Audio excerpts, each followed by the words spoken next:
নমস্কার বন্ধুরা, welcome back to Arpita's food world. আজ আমি আপনাদের জন্য নিয়ে চলে এসেছি একদম ঘরোয়া একটি রেসিপি, আর সেটা হলো কাঁকড়া দিয়ে কচুরমুখির তরকারি। আশা করি রেসিপিটা সবার খুব ভালো লাগবে। চলুন তাহলে আর কথা না বাড়িয়ে রেসিপিটা ঝটপট শুরু করি। এখানে আমি 4-5টা কাঁকড়া ভালো করে ধুয়ে পরিষ্কার করে কেটে নিয়েছি। এখানে নুন হলুদ দিয়ে আমি ম্যারিনেট করে নেব। এগুলো কিন্তু সামুদ্রিক কাঁকড়া। আমরা যেখানে থাকি এখানটায় দেশি কাঁকড়া পাওয়া যায় না, সো আমি সামুদ্রিক কাঁকড়া দিয়ে রান্নাটা করছি। আর এখানে 250 গ্রাম মতো কচুরমুখী আমি সেদ্ধ করে নিয়েছি।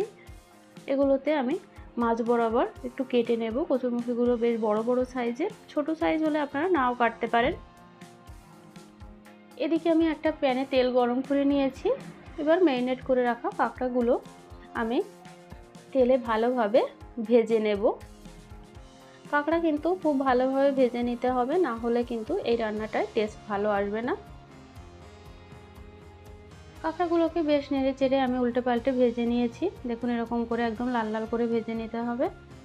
ভাজা হয়ে গেছে কাঁকড়াগুলো। এবার আমি সাইডে একটা পাত্রে তুলে রাখবো।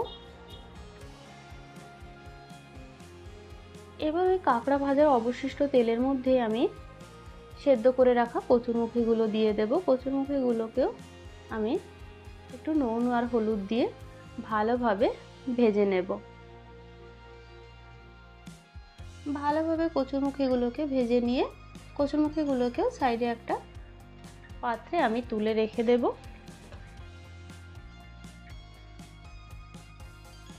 এবার ওই কড়াইতেই আমি আরও 1 চামচ মতো তেল দিয়ে দেব। তেলটা গরম হয়ে আসলে এর মধ্যে আমি দিয়ে দেব 1 চামচ জিরে ফোড়ন। জিরেটা ভালোভাবে ফুটে আসলে জিরেটাকে আমি কিছুটা তেল সহ এভাবে চামচে করে তুলে রেখে দেব। এটা কিন্তু একদম লাস্টে আমাদের কাজে লাগবে। এটাতে তরকারিতে দারুণ সুন্দর একটা গন্ধ আসে। এবার ওই তেলের মধ্যেই একটা মিডিয়াম সাইজের কুচনো পেঁয়াজ আমি ভেজে নেব। পেঁয়াজটা ভাজার জন্য এর মধ্যে সামান্য একটু নুন আর হলুদ দিয়ে দিলাম। নুন আর হলুদ দিয়ে পেঁয়াজটা ভালোভাবে আমি 2-3 মিনিট মতো একটু ভেজে নেব। পেঁয়াজটা ভালোভাবে ভাজা হয়ে গেলে এর মধ্যে দিয়ে দেব 1/2 চামচ আদা বাটা, 1/2 চামচ রসুন বাটা, আর দিয়ে দেব 1 চামচ কাঁচা লঙ্কা বাটা। এই রান্নার কিন্তু আমার কাঁচা লঙ্কা বাটা দিয়ে বেশি ভালো লাগে। আপনারা চাইলে শুকনো লঙ্কা দিয়েও রান্নাটা অবশ্যই করতে পারেন। আদা রসুনটা আর কাঁচা লঙ্কাটা ভালোভাবে একটু ভেজে নিয়ে এর মধ্যে দিয়ে দেব 1/2 টিস্পুন জিরের গুঁড়ো এবং 1/2 টিস্পুন ধনের গুঁড়ো। জিরে ধনের গুঁড়োটা দিয়ে যাতে মশলাটা পুড়ে না যায় তার জন্য সামান্য একটু জল দিয়ে ভালোভাবে এবার মশলাটাকে আমি কষিয়ে নেব 2-3 মিনিট ধরে। যখন মশলাটা থেকে তেল ছেড়ে দেবে তখন এর মধ্যে আগে থেকে ভেজে রাখা কাঁকড়াগুলো আমি দিয়ে দেব।